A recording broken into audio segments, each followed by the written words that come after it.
Hi, everybody. This is Heather Vickery. Before we start this week's episode, I wanted to give just a little disclaimer.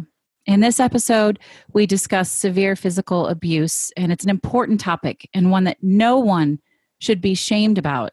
But I realize it could be a trigger for some listeners, and I wanted to give you fair warning. Brave, joyful, love.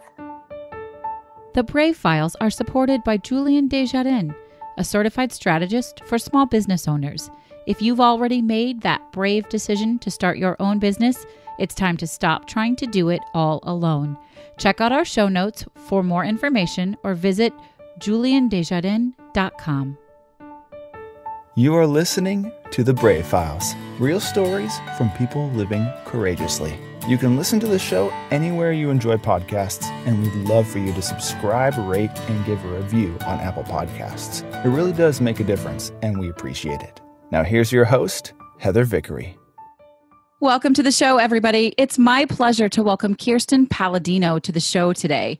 Kirsten's story of survival is nothing short of extraordinary.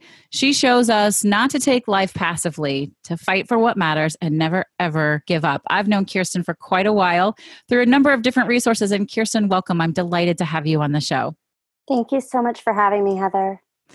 So, Kirsten, let's jump in. And you have quite a long story, but give us a short start to your story, and then we'll chat through it. Oh, sure. Okay. So we all have a lot of stories, but I know that the story that we're talking about today is my Me Too story. And looking back through my story, through therapy, through writing, I wonder, well, how did it all start?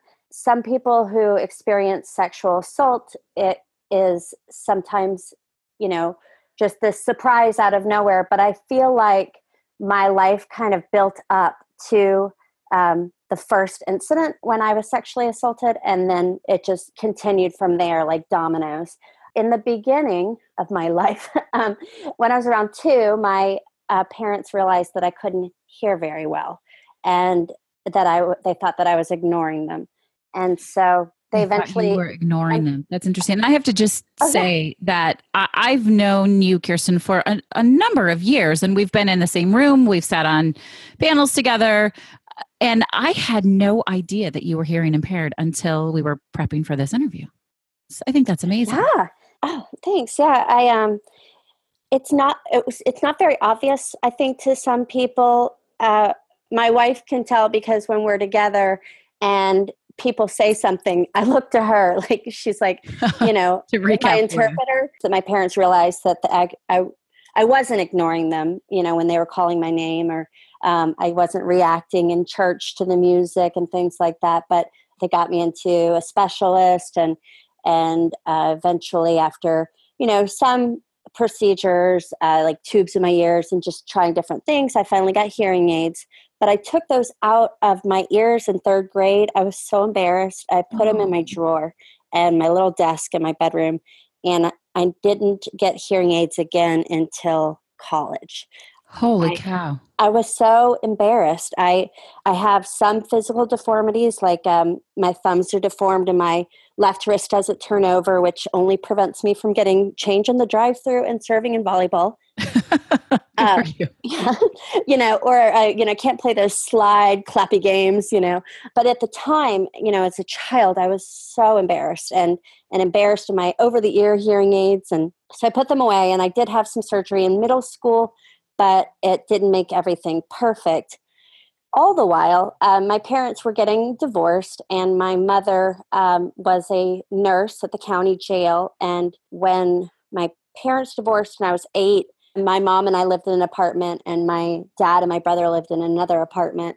And my mother fell in love with a convicted felon in the jail and decided to move him into our apartment when they were when he was released, when his time was up.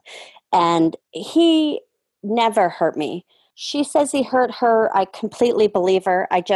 She says I witnessed it. I don't remember it. Maybe I blocked it out. Sure. But during that time of him living with us and doing drugs and having people over that didn't belong in our apartment, my mom really talked about sex a lot to me. I was, it was treated me like I was her best friend rather than a mother-daughter situation. Not cool.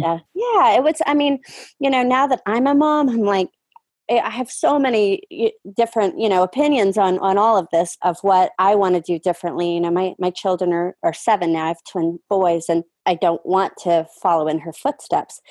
But she talked about sex a lot to me, and really made it, casual and not that big of a deal. So I saw her kind of like having, kind of casual hookups, even after the felon moved out of our place. And she talked about sex a lot. And so those two things didn't necessarily, I'm still trying to figure out like what makes a victim susceptible to being a victim in the first place. And I mean, absolutely, rape is, the blame is on the rapist. Absolutely. Yeah, that's why I'm like susceptible. I don't know. Bad timing, being in the wrong place at the wrong time. Absolutely. So many different factors for every single, person who endures that type of abuse. But the way that my story led me to it was when I was 14, I was with my mom and my stepfather at a police officer's home that was my new stepfather's best friend. And so my mother, my stepfather, my stepfather's best friend, and his wife were all outside. Well, when we got there, the police officer who owned the home made me a margarita. I was 14. My mom thought that was super cool for me to have. And I don't know what it was, or whether it was tequila, or, now I think he roofied you. Right, exactly. Yeah. I mean, they have access to lots of different medications and, or lifted drugs, off of people that they've arrested. So I have no idea what went in my margarita, but I was loopy instantly, and I fell and I sprained my ankle severely. And so I got put out on a pull-out sofa, and they all went outside to enjoy their time in the hot tub. And apparently throughout the night, now I know this, like 2 years later when I finally did tell my mom what happened, he was going, "Oh, I'm just going to go refill beverages. I'll check on Kirsten." And so he came in, and I was so groggy, and listening to Bill Cosby's victims talk about what happened with him. I'm like, oh, I think I was drugged, because I was so groggy. But he started molesting me and coming back throughout the night. And it wasn't until like the final time that I remember waking up and him having his hands inside of me. And I don't want to try to get too graphic, but he kneeled down, and he took his penis out, and I was coming to more often, more than I had been throughout the night. And I realized that the lights were all out, like the party was over. My mom was in bed somewhere in the house. Oh my God. And he, I guess I don't know what he was going to do, but I got louder than I had ever been that whole night. I'd said no before, but I didn't have any energy, and maybe it was wearing off. Or maybe I was even more scared, but I was able to get louder. And because we were not alone in the house, he packed up everything, in his ugly little boxers. And then that's the last time he touched me.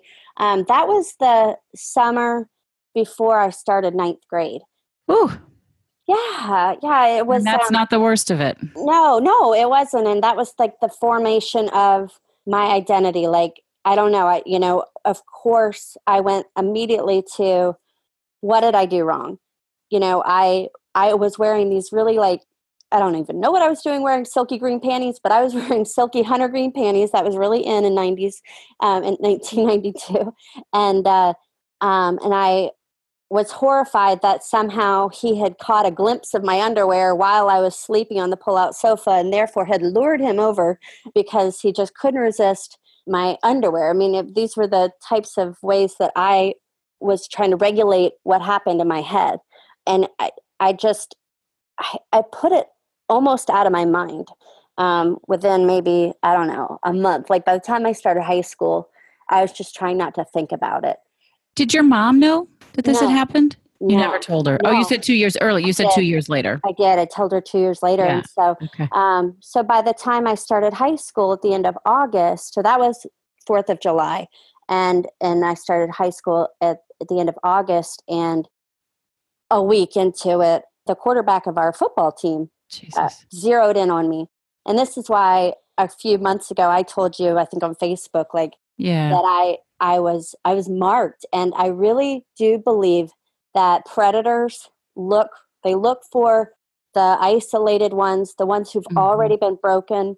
And I'm not alone in that theory. Tyler Perry's talked about it. Oprah's talked about it. Yeah. And I don't know exactly how it works, but they find you. And they find people in the first place that are easier to groom, especially in terms of children, but then even women in terms of like domestic abuse, and men. There's just something that we put off, and it's not our fault. It's something in the nature of the abuser and the abused, and I'm no scientist in that matter, but I've definitely have experienced firsthand. And take a breath. Yeah, take a breath, and yeah, we'll come back. So the football player. Yes. So he instantly was very interested in me, and I was really flattered and thought that meant that I was amazing because he was interested in me. That completely validated my entire existence, and so I fairly quickly started seeing him. But it was it's bizarre when I think back to it, because, and I know that you have children, so Yes. I only saw him at night. He only wanted me to sneak out and see him at night, and I was instantly okay with that. The need to be wanted and accepted. Right, exactly. Yeah. And so it went from there, but shortly into our strange night relationship, where I completely thought I was his girlfriend. That's when I look back and I think, oh, how naive were you? But normal at your age, I think. Oh, I'm sorry. I didn't want to. It's okay. Are you okay continuing? Yeah, I'm sorry. Okay. I was really determined to not cry during this interview. We may both cry. Yeah. Oh, okay. Yeah, I get emotional just thinking about the little girl and what was I thinking and how did it all happen. But anyway, the first time that what I'm going to tell you happened was I was with this guy in just some random bedroom of somebody's uncle's apartment, and he said that there had been the guy my boyfriend that I believed was my boyfriend, and he told me that there were 2 guys hiding in the closet, and they'd been watching us, and that he wanted me to have sex with them. And I said no, 0% chance of that happening. And he said, if you love me, you'll do it. And again, I said no. And I was 14 and he was either 16 or 17. And then he just decided to leave anyway and took my clothes. And oh my God. And they just opened the door, and it was like the closet door, and they'd been there the whole time. And this is why I go back to the hearing, because had I been a regular hearing person, I would have known they were there. But I don't hear little sounds like that. So that was the first time that I was raped. The police officer just molested me. And so that started in November of 1993. And those incidents continued to happen until December of 1994. No, I'm sorry, 92 to 93. So they ended in December of 1993. And can I ask? Yeah. So, and remember that I firmly believe that all of the fault lies on him. Yeah. You want to know why I kept going back to him? I do. And it's not from a place of judgment. I mean, it breaks my heart for you. I have a daughter who's 13 and a half, and to think of her being in a position where she can't tell herself that's not a place to go back. Like my Right. heart hurts for you. But yeah, why? Well, we'd already been seeing each other from September until November. And he had built up this idea that I was special. And then it seemed like an isolated incident.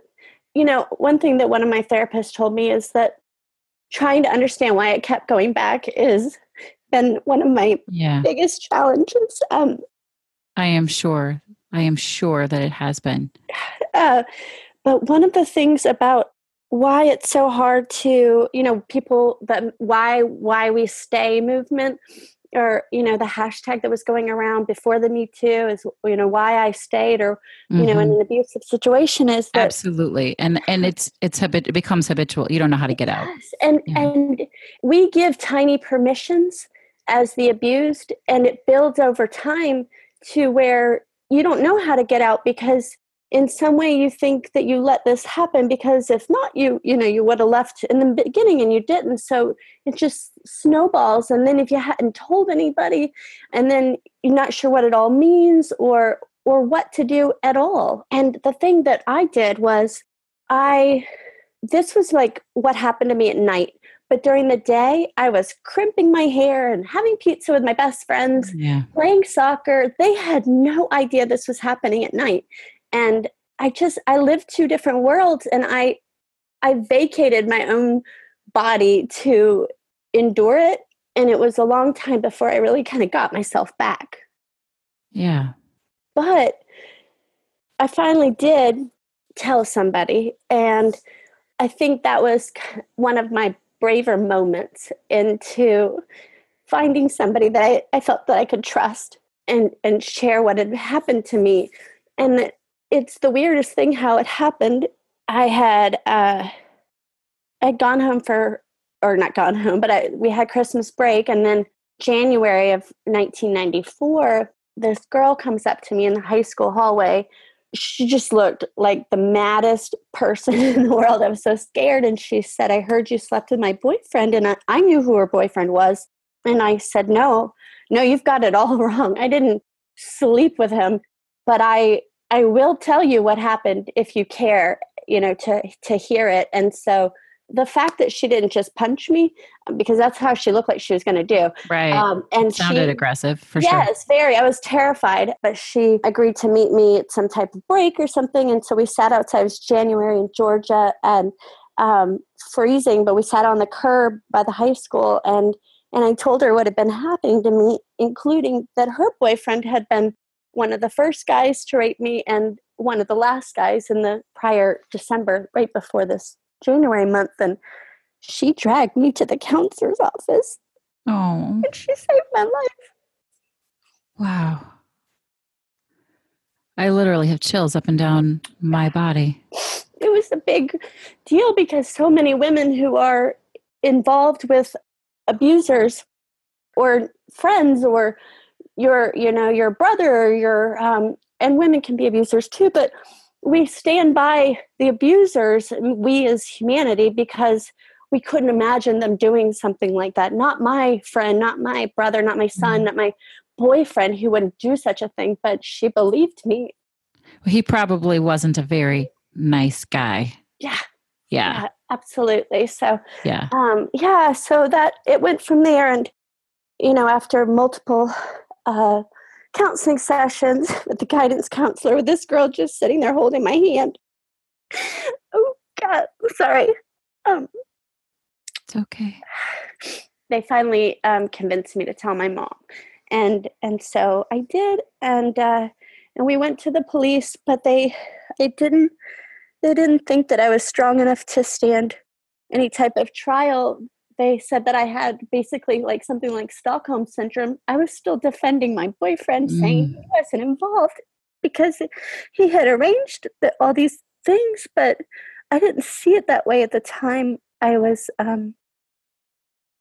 just in a really, really weird place mentally, and I wouldn't admit that he would do something like that to me.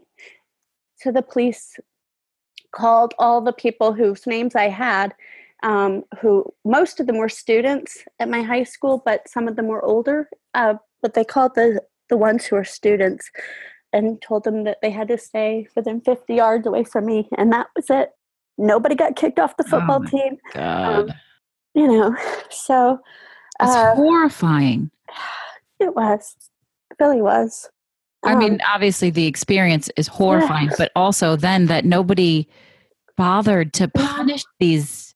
Yep, they got away with it. But very weirdly, I just recently, I shared an essay of part of my story on Facebook, and maybe it was even in the Me Too. Everybody was sharing their Me Too's, and I've been sharing my story before then, written. It's definitely harder to talk about, as you have seen. Yeah. But recently somebody got in touch with me on Facebook and said that they have heard of other girls being repeatedly gang raped in Athens, Georgia, just like me, around the same time. Oh my God. So it's heartbreaking to think that it also happened to other people. Oh, these human beings are vile. I know. So unfortunately, my story of sexual assault doesn't end there, because as we, I say we're marked, but it definitely did taper out. So the last time that I was sexually assaulted was when I was 22, and I haven't been hurt since in that regard. So that's good, because I just turned 40. I really didn't deal with any of this until I was very cold about it. It was non-emotional. Like my poor wife, when we had our first date when I was 25, I just listed like bullet points, everything that happened to me with zero emotion. And she was like, what the fuck? But she stayed, but she didn't know what to do with a rape victim or survivor. And I didn't know how to tell her either, because I'm glossing over some things. I was diagnosed with PTSD when I was 18, and I went to a psych ward. I was on suicide watch. I got pregnant. I lost the baby. He had no brain, just a brain stem keeping him alive.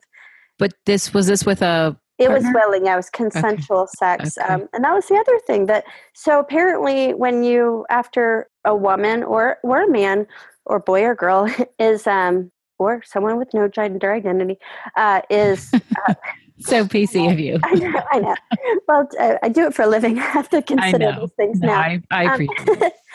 But oftentimes when people are sexually assaulted, they either turn kind of inwards and don't let anybody touch them, or they turn outwards and they seek affection from anyone. Yeah. And that was for me, like, I only felt loved if somebody wanted me sexually, and that's all I thought I was good for. And so I got into quite a heap of trouble that way. And I ended up pregnant. I was 18. It was after I graduated from high school, but I was 4 months pregnant when I found out that my little boy didn't have a skull or a brain. He just had a brain stem keeping him alive. And so the doctors, like, as soon as he hits air, he's going to die. So they induced labor the next day. Oh, you had to give birth. I did. I was in labor from 8 a.m. one morning till like 2 in the afternoon the next day, just to give birth to this tiny little 3-ounce guy. It was sad, but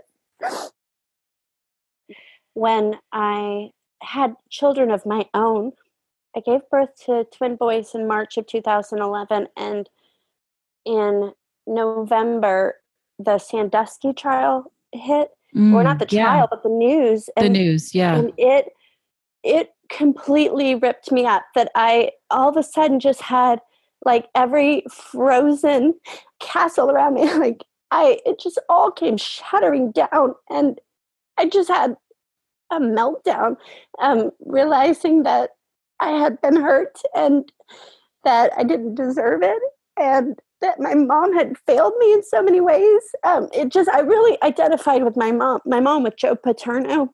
Yeah. And it was it was really riveting. But how did she react to the high school abuse once she found out? She was initially horrified, but then she really got into it. Like, she told her whole church. What? And my mother loves drama. And so it just became her, I don't know, her thing.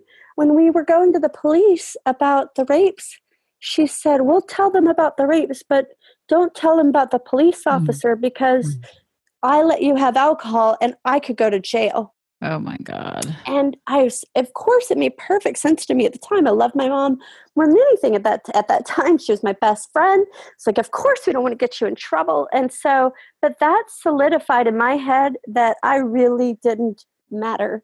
And what had happened to me didn't matter. It matters. It matters, and you matter. Thank you. All of that to say that after I had just a meltdown after the Sandusky news broke, and I went and looked for a psychologist that I could start seeing, and I did in the year after the boys were born. And I've been, off and on therapy ever since. So that's, 6 years, but I've come a long way. I know it doesn't sound like it today, but. Oh, stop. No, I mean, I know you, and we can give the listeners a little bit of context here amongst all of this, amongst pushing this down and pretending it didn't happen and then having it resurface. You've built an incredible business with your wife.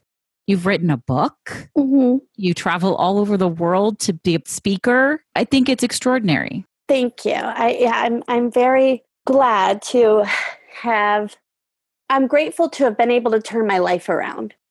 What I am so impressed by and what I think gives so much hope to anyone who maybe has experienced or is experiencing something like what you've been through is you get to still have a complete life. This doesn't take that away from you. It's horrible and no one should experience it, but you're still a wonderful person and you have so much going for you. And everybody who's in this situation, this doesn't have to define you. Absolutely. You're absolutely right, Heather. And it took me a long time to realize that I could face it head on and it didn't have to define me. Like I didn't just have to pretend it didn't exist in order to have a life.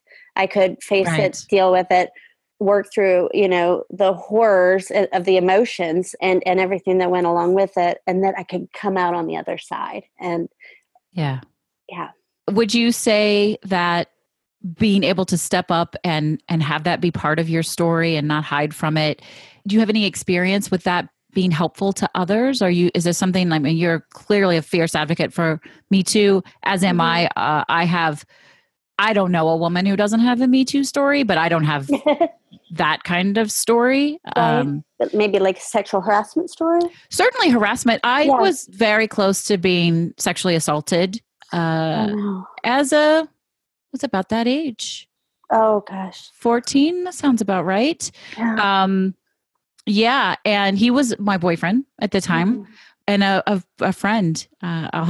His name is Brian King. And Brian and I have had our ins and outs as friendships go over the last many, many years. I'm 43 now, so many years. But Brian came up and prevented that. And wow. All in all, I will always be grateful to him for that. Yeah. So yeah, we all have these stories, but do you feel like, is it helping? Oh, absolutely. I think what helps me when I talk to, and it's taken me a long time to actually find other sexual assault survivors. I know we're all out there, but I didn't have any in my immediate circle of friends or my larger circle of friends that told me anything, even though most of them started to learn, after I had the boys and started to really talk about my story. It took me a long time to find a group of women that have been through sexual assault in varying degrees, but it was a private Facebook group where I did find some women who have been very helpful to me, and but then I, from there, was able to discover this world of people who are writing about their stories, and I started working on my memoir not intentionally, but once I started going to therapy and really reliving my story, I started to write it all down. And my poor friend Colleen, she's a book author, and I sent her like 40,000 words or something in the middle of the night.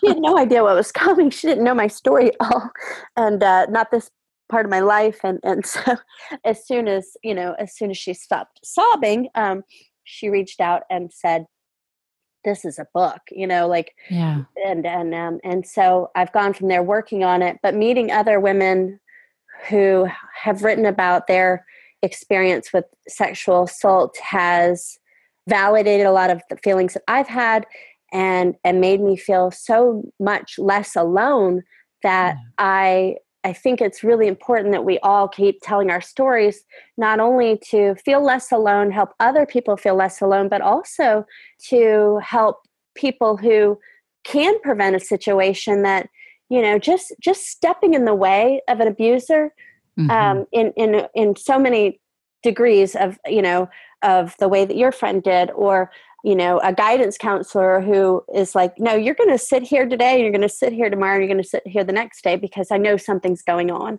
People who do those interventions, it could mean life or death for someone. Absolutely. And so I think it's important for us to continue to tell our stories so people think about what's happening outside of, their own little safe world. I'm wondering, the young woman who took you into the guidance counselor, have you stayed in touch with her? I did not until a couple of years ago. I found her on Facebook, and I sent her a message and asked her, is this you? Because she had changed her last name. She'd gotten married, but she didn't keep the, her original name in her Facebook name. And she said it was. And so I said, I just want to thank you. Yeah. So we had, a little bit of a Facebook moment there, but I was grateful to be able to say that to her.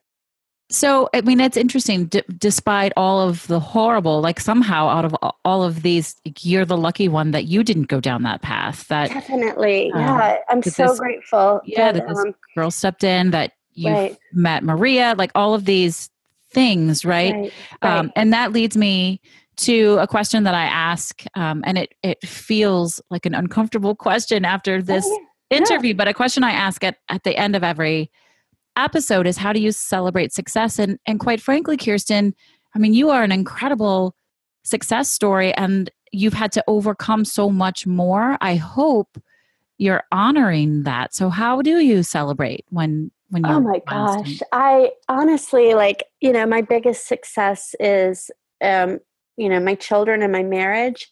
And, I'm very proud of my achievements career-wise, having written a book. And do you mean, how do I celebrate? Like, do I have a glass of wine? Or I mean, so anything. I'm a firm believer in celebrating everyday successes, big ones and little ones. And wow, I got that project done. I mean, I don't know. What'd you do after you finished your book? When you hit? Oh, definitely popped open some champagne. And we definitely celebrate big moments here at home with our kids, ice cream and all of that for big moments. And it's important to stop and be grateful for things that are good, for things that we've done, for things that we've accomplished. I just think it's really, really important. It really is. I agree. Yeah, we do a gratitude circle at our table every night, talking about what we're grateful for. I love that. We do that as well. Yeah. My boys and my wife, but mostly my boys are like, "Oh my God, you say family every night." But family's always my answer. That they are. They're always there for me, and it just that's irreplaceable, as you know. It is. Well, we do the favorite parts of the day. What did you enjoy most in your day? And grateful, and inevitably. My littlest, my 5-year-old, will say, I'm grateful to go around the table, for Mama and Olivia and Tessa and Eve and Bernadette and myself. I'm grateful for myself. Good. It's so cute. I love that. Yeah. I do too. So important. Yeah. I think that the more we raise our children, and especially our girls, to not shy away from that, that we are building strong women who hopefully will not be so set up to be treated as someone else's property or someone else's victim. Yeah.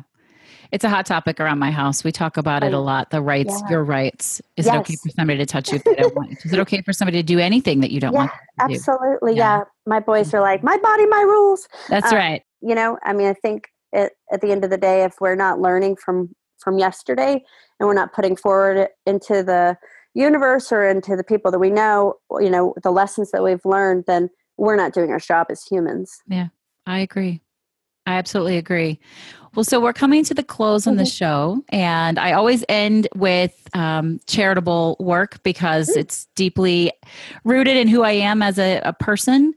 So will you share with us what your favorite charitable organization to support is? Oh my gosh. Well, the one closest to me currently, you know, RAIN is a big one for me. Can you tell us what that is? Oh, yeah. The Rape, Abuse, and Incest National Network. Okay. And so they've been around for a very long time working against sexual violence and being a great resource. But the organization that is closest to my heart currently that I really actually do work with is, and I've just rolled off of the board, but is Georgia Equality. And they've really made huge strides here in Georgia where I live in terms of equality for marriage, but also they're working toward helping pass a bill where we don't have a full comprehensive civil rights bill here in Georgia. So you can still be kicked out of your home, your apartment. You can be fired for being gay here in Georgia. And it's just ridiculous. So Georgia Equality is doing a lot of work to try to rectify that. And all of the different state equality groups, I think, are so important. We had Brian Johnson, the CEO of Equality Illinois, was our first episode in the show. So I love that. And yeah, I don't know. I couldn't, hats off, because I couldn't live in the South where I didn't have the rights that I have in the state of Illinois. So I know if it wasn't already my home state, I don't think that we would have moved here. Yeah, I'm sure. So before we go, can you share your 3 words with us one more time? Yes. Brave, joyful, love. Do you feel brave? I do. Actually, I really do. I'm so glad to hear you say that. I'm so glad to hear you say that. Your words are beautiful words. They're all about living and doing and being and embracing life. And none of them are about being a victim. And I love that. I love that. I'm left a little bit speechless from this interview. As a mother, to imagine my daughters going through this type of hell is beyond comprehension. As a woman, I'm enraged by it. I'm angry, but I'm so glad that we're finally talking about it, that the Me Too movement has grown, and that these types of situations can no longer be ignored. We have to stop them. And I believe that the louder we are, the safer we are, because we are all in this together. Absolutely. Yeah. Thank you for listening. Kirsten, thank you so much. Thank you from the bottom of my heart for being here. And it was brave and it was vulnerable. And I know that it wasn't the easiest thing for you to do on a Tuesday afternoon. The show will air on a Thursday, but we're recording on a Tuesday. So thank you very, very, very much for being here with me.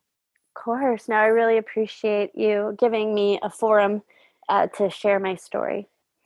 I think that it will be helpful to others. So friends, that's all we have today. Thank you for listening deeply, truly. Thank you for being here. This is Heather Vickery reminding you, as always, to choose bravely. And I'll see you next week. The Brave Files is also supported by Frizz Marketing, a boutique marketing firm offering tailored services to small businesses and nonprofits. Frizz helps you distill your authentic story and get in front of the right audience. Contact them today at frizzmarketing.com. Thank you for listening to The Brave Files. Be sure to visit thebravefilespodcast.com to access the show notes and discover fantastic bonus content. Music composed and produced by Matt Lewis of Union Music, LLC.